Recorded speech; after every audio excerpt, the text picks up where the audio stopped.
Grabe, ang ganda naman nitong PCX na 'to mga kaibigan. Ito ay nakita natin dito sa South Galleria, San Pedro, Laguna. Tingnan niyo naman yung kanyang setup o yung kanyang pinaka-porma.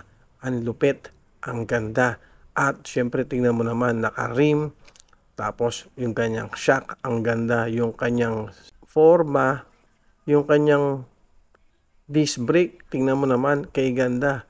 At ang ayos at ang linis-linis mga kaibigan. Kapag nakita mo ng actual to mga kaibigan, is iba ang dating at mapapansin mo talaga na napakaangas at napakapulido na pagkakagawa nito. Mga kaibigan, so disclaimer lang, hindi po ako magaling sa mga motor show na katulad nito. So nakita ko lang at natuwa ako. At tignan nyo naman, ang napakaganda ng kanyang panggilid. Solid oh. Ang ganda. So magkano na kaya ang naubos sila dito? At kayo na mga manonood natin, ayan oh, tingnan muna natin yung kanyang carbon, no? 'Di ba? Carbon Lodi. So hindi ko mapaliwanag yung nararamdaman natin nung nakita natin 'to. At iba yung loob syempre nung kanyang U-box.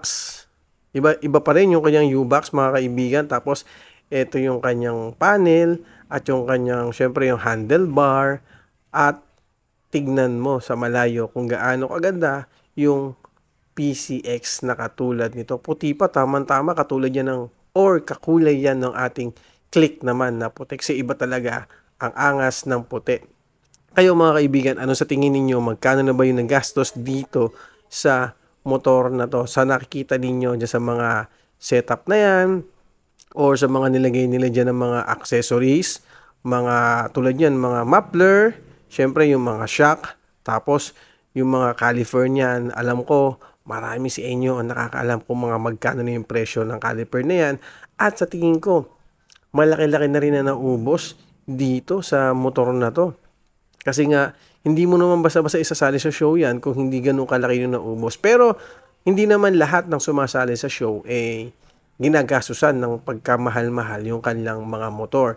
Ito, sa tingin ko, ay talagang medyo ginastusan yung motor o yung PCX na to.